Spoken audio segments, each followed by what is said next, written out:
Bonjour à tous et bienvenue dans ce nouveau vlog.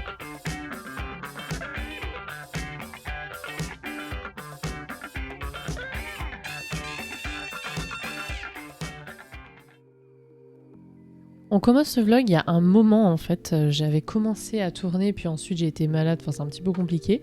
Voilà, ce samedi 9 octobre je m'étais offert une jolie fleur d'hortensia que j'avais trouvée au marché avec des couleurs un petit peu sympas, voilà, automnales et puis un petit peu dans les bleus comme ça j'en ai pas sur le balcon. Et je vous avais filmé ça du coup. Ce jour-là, je suis aussi allée au bric-à-brac à Emmaüs pour trouver un petit camion pour Louis. Il adore ces petites voitures comme ça qui roulent. Voilà, elles sont super sympas. Il y a des genres de Lego à mettre par-dessus avec d'autres personnages, mais voilà, j'ai pas tout nettoyé ce jour-là. Quand j'achète au bric-à-brac, en général, si je fais, voilà, je nettoie, je passe à la vaisselle comme ça. Ensuite, on fait un saut dans le temps. Dimanche 17 octobre, nous sommes allés au parc de la Tête d'Or à côté des serres botaniques. En fait, il y avait une journée, je crois que c'était le week-end, le festival de la courge, en fait, avec plein d'activités autour de la courge.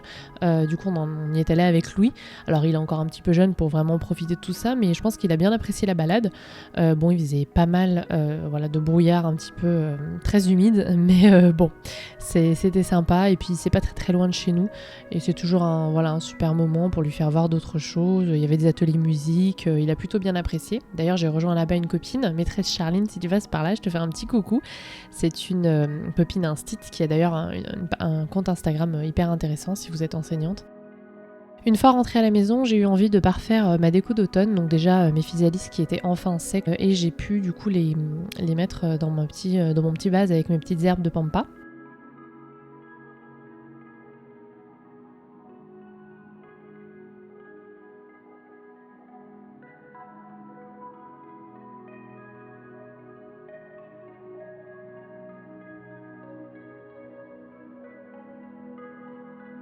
Ensuite, je suis allée récupérer un bouquet de fleurs séchées que j'avais dans le couloir, que vous voyez du coup jamais, qui est hyper mal mis en valeur. Je l'avais acheté l'an passé à l'automne, lorsque j'avais acheté également mes eucalyptus stabilisés que vous voyez tout le temps sur mon centre de table.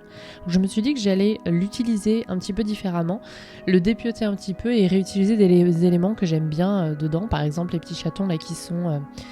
que moi j'appelle des petites queues de lapin, qui sont colorées aux couleurs de l'automne. Et du coup, voilà, j'ai agrémenté un petit peu mon vase avec mes herbes de pampa et mon physalis, que j'avais prévu déjà depuis un petit moment. Et j'ai créé un autre petit vase, une autre petit compo avec. J'ai pas tout utilisé, parce qu'il y avait des choses dans ce bouquet qui me plaisaient un petit peu moins. J'ai recoupé pour remettre à la taille. Mais voilà, comme quoi que des fois on n'est pas obligé de racheter des nouvelles choses pour faire des décos, même des décos saisonnières qui vont pas forcément durer toute l'année. Voilà, important de regarder autour chez soi si on a déjà des choses à recycler ou à renouveler. Et puis alors typiquement pour la déco d'automne, se faire plaisir à l'extérieur quand on a des enfants, les feuilles mortes, les pommes de pin, etc. Enfin en profiter quoi. Mais je suis bien contente de mes deux petites compositions et puis ce bouquet du coup je l'avais déjà et il était pas bien mis en valeur.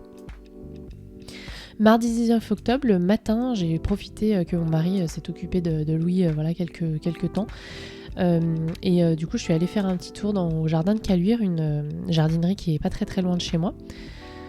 Et j'en ai profité pour prendre surtout des plantes d'extérieur, mais il y avait une super sélection de plantes séchées, et puis il y a toujours une bonne sélection de plantes d'intérieur. Mais je vous montrerai du coup tout ça dans un prochain épisode de mon mini balcon.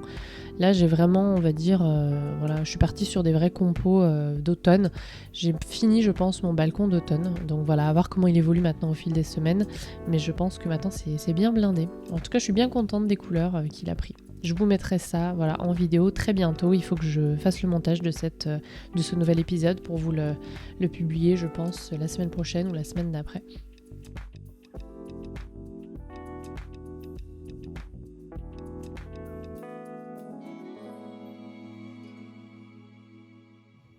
Coucou tout le monde! Désolée pour la coiffure, pour la superbe coiffure. Je vais chez le coiffeur cet après-midi pour me faire couper les pointes. Je profite de filmer puisque j'ai 5 minutes. Là, mon mari, mon mari est revenu du coup depuis le dernier vlog. D'ailleurs, je vous remercie pour votre patience. Les 2 semaines qui ont précédé ont été un peu compliquées. Donc j'avais mon mari qui était aux États-Unis pendant un peu plus d'une semaine. Entre-temps, j'étais malade.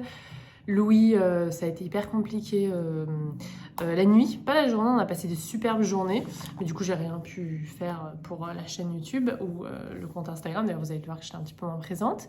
Mais par contre on a passé des super journées, mais les nuits étaient hyper compliquées, alors c'est toujours compliqué, mais là je pense qu'il avait... comme ça va faire 1 mois que Louis est sevré maintenant, oui je vous en ai pas parlé.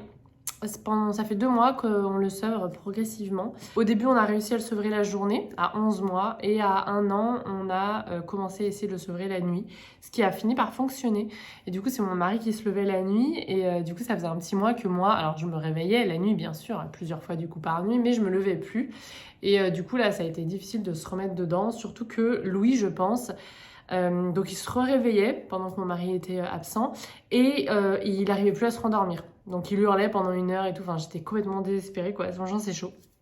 Beaucoup de larmes ces nuits-là. Donc je pense qu'il était perdu, comme c'était mon mari qui intervenait la nuit depuis un moment. Il devait se dire, mais pourquoi t'es là, quoi? Pourquoi c'est pas papa? Et on a fini par trouver notre rythme, mais entre-temps, voilà, je suis retombée malade et je pense que c'est la fatigue, puisque je vois pas d'où ça vient. Personne n'était malade dans mon entourage. J'ai fait un PCR, j'en ai fait au moins 3, je crois, le mois dernier. Bon, je pense que c'est vraiment la fatigue, quoi. Faudrait que je fasse des cures à la gelée royale. J'y pense jamais. J'ai ma copine Amande qui me dit d'en faire et je pense qu'il faut que je le fasse. Tout ça pour dire que, du coup, je vais chez le coiffeur. Là, je profite d'avoir un petit peu de temps ce matin puisque mon mari est revenu et que le matin, il fait une petite balade avec Louis, à peu près 1 heure. Et du coup, j'ai le temps de travailler, de répondre aux emails, de faire le montage de vidéos, de tourner un petit peu des clips pour les vlogs notamment, parce que les vidéos face cam, je fais ça le week-end, sinon vraiment c'est trop compliqué. Et du coup, je vais là en profiter. Et oui, alors je voulais quand même dire un petit truc tout bête, mais si vous avez des enfants et que, voilà, comme moi, pendant 1 an, j'ai rien fait pour moi, vraiment rien, vraiment, je passais après. Et là, je me reprends à faire un truc tout bête, mais je mets du vernis tout à l'heure. Enfin, non, mais c'est tout bête, hein, mais quand on en est à là, en plus, moi, j'ai Louis, voilà, à temps complet. Peut-être qu'on va arriver, il y a une crèche qui me propose 2 matinées de temps en temps, pas toutes les semaines, mais de poser Louis, donc on va voir. Peut-être ça serait sympa d'avoir un petit peu de temps pour moi et puis pour mes activités à côté, puisque les réseaux sociaux, tout ça, ça me plaît beaucoup. Et puis j'ai pas mal de travail en ce moment. Je m'éloigne. Oui, tout ça pour dire que je vais chez le coiffeur cet après-midi. En fait, je vais juste faire couper mes pointes. Donc shampoing, coupe-broche, je pense qu'il y en a un mois pour 50 balles. Truc que je ne faisais jamais avant Louis, c'est moi qui coupais mes cheveux, mes pointes, ou quand je faisais une coupe et tout, c'est moi qui le faisais toute seule. Je le fais d'ailleurs à mon mari et à Louis. Enfin, à Louis, en ce moment, je coupe plus les cheveux parce que c'est l'hiver. Donc je vais acheter des petites barrettes là pour lui enlever les cheveux de la figure. Bref, et du coup pour moi c'est vraiment le brushing. Souvent ils me font les cheveux tout plats, ça me plaît pas trop, couper les pointes, je sais le faire, mais en fait là je m'oblige à le faire et je sais que ça va me faire trop du bien juste de prendre 1 heure pour moi. Alors ça sera pendant le moment de la sieste, donc c'est 1 heure de repos en moins, mais ça va être 1 heure pour moi. Dites-moi si vous aussi, quand vous êtes devenue maman, vous avez commencé à faire des trucs que vous n'avez pas avant, mais qui, par exemple cet été je suis allée me faire les ongles en institut avec ma belle-mère, parce qu'elle a l'habitude de le faire aux États-Unis. C'est assez courant de ne pas se les faire soi-même. Et ben mais je suis ressortie là, mais ça m'a fait un bien mais fou. J'avais l'impression de felt like a million bucks, comment on dit en français. Voilà, j'ai l'impression d'être super précieuse, super, voilà, truc tout bête. Donc là, je vais le faire moi, mais ça va me faire hyper plaisir parce que je ne le fais quasiment jamais, parce que je me lave tout le temps les mains. Et que là, c'est le normal. J'ai aussi le semi-permanent green de chez Manucuriste, mais il faut que je le fasse plutôt le soir parce que ça prend du temps. Il ne faut pas que je fasse de trucs entre-temps, il ne faut pas que Louis se réveille. Et le soir, en général, je bosse, je mange et je vais me coucher parce que je suis crevée. Bref, 2 choses à vous montrer aujourd'hui. Un petit cadeau de Lucie, une abonnée. Cher Arbre, un petit livre, édition 4 fleuves. Je ne connaissais pas du tout cette maison d'édition. C'est un super bouquin, toujours sur la nature. Niveau de niveau de l'âge, je dirais... Bon, moi je lis comme ça de temps en temps à Louis, hein, mais vous le savez déjà, j'essaie toujours de trouver des livres pour lire à la sieste. Là je dirais 5-6 ans. Corrige-moi Lucie dans les commentaires si tu... Bon bref, c'est un livre vraiment sur la nature, sur la diversité, la biodiversité, sur les forêts, par exemple à quoi servent les arbres. À la fin vous avez tout un... pour aller un petit peu plus loin avec des enfants plus âgés. 5-6 ans c'est minimum, après c'est un livre qu'on peut lire assez longtemps. Donc vous avez un petit peu voilà plein d'informations. C'est un petit, en fait c'est un album, mais moi je trouve que c'est un petit peu un mix entre l'album et le documentaire, avec plein d'infos intéressantes. Par exemple au printemps la nature se réveille, etc. En hiver il fait froid, la neige habille les branches. Bref, il est vraiment très joli et ça me touche d'autant plus que je sais que c'était un livre qui appartenait à son petit loup. Et voilà, du coup encore une addition à notre collection de petits Green Addict. La collection Graine Écolo est imprimée à 90% sur des matériaux recyclés avec des angles logiques. Le résultat est aussi bon pour votre enfant que pour la planète. Voilà, et c'est un livre cartonné, et ça pour Louis qui aime beaucoup tourner les pages, manipuler les livres en ce moment, mais qui n'est pas du tout précautionneux. Du coup c'est voilà, c'est un petit peu, c'est pas mal. Il est un petit peu interactif aussi, par exemple, il faut rechercher des insectes sur cette page. C'est trop chou. Deuxième chose, j'ai reçu un petit colis de la part d'une boutique qui s'appelle... de mémoire, je vous mettrai à l'écran. C'est une boutique, une épicerie en ligne de produits gourmands. Donc j'ai reçu une pâte à tartiner au granola, je ne l'ai pas encore goûté. J'ai reçu une pâte à tartiner amande grillée, cinnamon, cannelle et vanille. À mon avis ça va être un délice. Et ce matin j'ai essayé le granola Breit, je ne connaissais pas, Mademoiselle Breit. Donc breton. Il est, fabrication artisanale bretonne, il est délicieux. Il n'y en a pas beaucoup, mais il est délicieux. En fait, les ingrédients, c'est des chips de crêpes. Vous savez, les crêpes un petit peu... comment on appelle ça? Je suis nulle. Bon, bref, il est délicieux. Flocons d'avoine au chocolat, amandes, caramel. Mais ce truc, mais c'est un délice. Un délice celui-là. Si vous connaissez cette marque, vous en avez près de chez vous, goûtez-le. Sinon, allez voir la boutique. Je vous mettrai de toute façon la boutique qu'ils m'ont envoyé. Il y a plein de trucs trop délicieux. Voilà, ils m'ont contacté pour... Je suis pas payée pour en parler, mais du coup, voilà, je voulais vous faire la pub pour ce granola qui est délicieux. La boutique a plein de trucs hyper... Et ça, c'est le genre de truc que je me dis, j'ai une copine, ma copine Marion, qui fait souvent ce genre de cadeaux. Elle va en épicerie fine pour Noël, elle fait des petits paniers avec des trucs qu'on s'offre pas toujours, tous les jours, quoi. Une pâte à tartiner comme ça, ou je sais pas, j'ai pas regardé le prix du granola, mais voilà, c'est des mets un petit peu fins, une épicerie fine du coup, et je me dis que ça pour faire des cadeaux de Noël, voilà.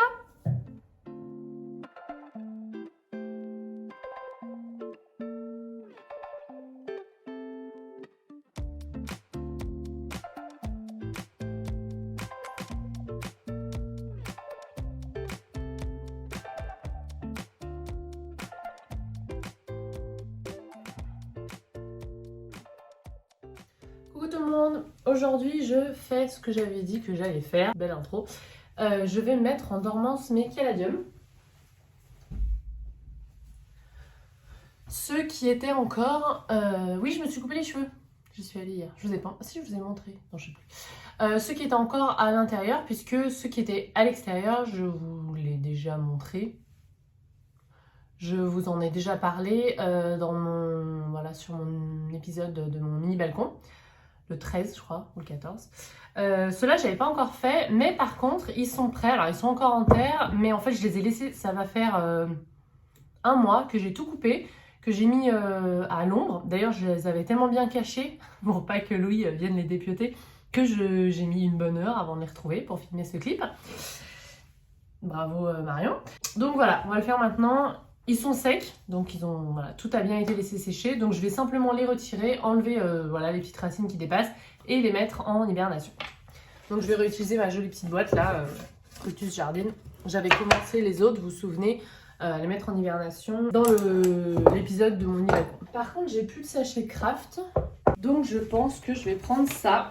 La dernière fois, on est allé acheter, on a pris des falafels un soir où je voulais pas cuisiner. Du coup, je vais découper le paquet et je vais les emballer comme ça. Ça, c'était des petites marqueurs comme ça qui m'avaient fait aussi Brutus Jardine. Ça va être pratique. Je vais les emballer avec, comme ça je saurai ce que j'emballe.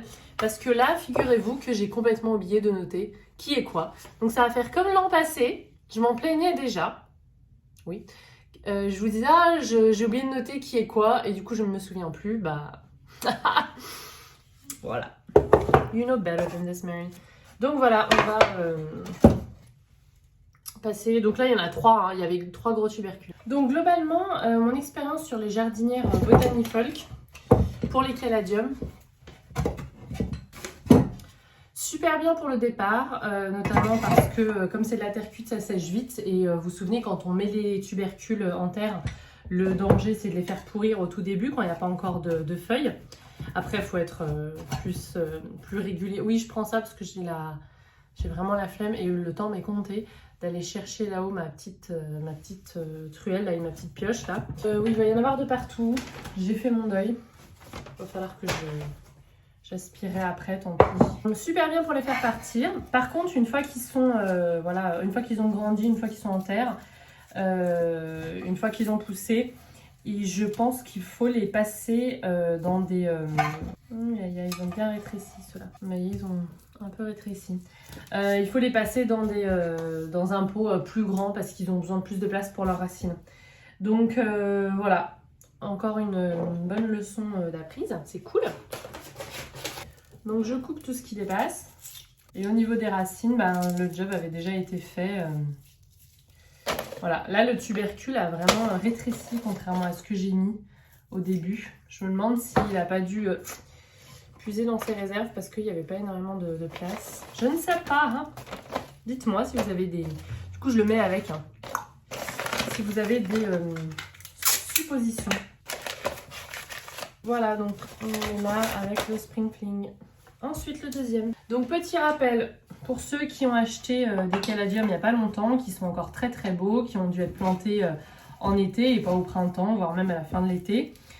Profitez-en encore, s'ils ne sont pas fatigués, il n'y a pas de souci. Si toutes les tiges commencent à flancher, malgré un apport d'engrais, malgré suffisamment de lumière, il est peut-être venu le temps de les mettre au repos. Et à ce moment-là, on attend bien que le tubercule sèche. Soit on attend comme ici que la motte sèche, soit on sort le tubercule et on attend qu'il sèche, comme je vous avais montré dans mon épisode du mini-balcon. Je les avais sortis comme ça, j'avais tout coupé, j'avais attendu que ça sèche bien une semaine. Ah, et un petit départ, non, c'est le moment de se coucher. Là, c'est parce que ça fait plus d'un mois qu'ils sont en terre que tout est sec. Donc j'y vais directement, je les mets directement à l'ombre. Il ne faut pas le faire s'ils sont encore un peu humides ou si vous avez arrosé la motte il n'y a pas si longtemps que ça. Le risque sinon, c'est qu'ils pourrissent dans la boîte, à l'ombre, pendant leur période de repos. Si vous avez un doute, vous avez bien laissé sécher, mais vous avez quand même un doute, vous pouvez mettre un petit peu de perlite dans votre sachet de conservation. Comme ça, si vous avez un doute qu'il reste encore un peu d'humidité, ça va l'absorber. Vous pouvez mettre du paillage aussi si vous en avez. Je crois que Morgane, elle fait ça. Elle met du paillage. Ah, il reste plus grand chose. Ils ont souffert ceux-là. Ils étaient beaux, mais qu'est-ce qu'ils étaient beaux. Mais voilà, des fois, un joli pot, c'est pas forcément ce qui est le plus adapté. Donc l'an prochain, je choisirai une grande jardinière. Une fois qu'ils sont sortis.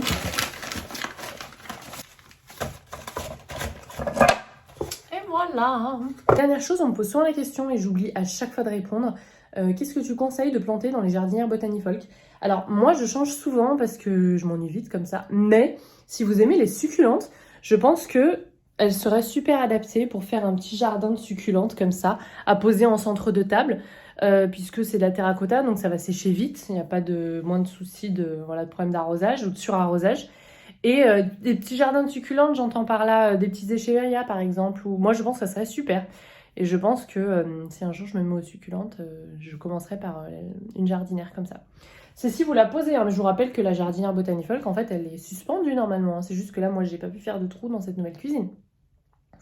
Donc pour le moment, les sangles, qui sont d'ailleurs magnifiques, hein, je l'avais fait dans mon ancienne cuisine, dans mon ancien appartement, pour ceux qui ne suivaient pas, enfin pour ceux qui n'étaient pas sur la chaîne à l'époque, c'est vraiment magnifique. Ça peut faire une cloison végétale, si vous avez un endroit où vous pouvez les fixer, il y a des fixations aussi pour mettre au plafond, enfin voilà. Mais si vous voulez utiliser juste les jardinières comme ça, il existe plein de modèles. Hein. Moi je voulais la terracotta classique, mais il existe plein de modèles, notamment certains sont émaillés et magnifiques. Un petit jardin de succulentes là, au milieu de la table. Au milieu d'une table de salon, je pense qu'une table à manger, dans une living room, dans une salle à manger, ça pourrait être super, je pense.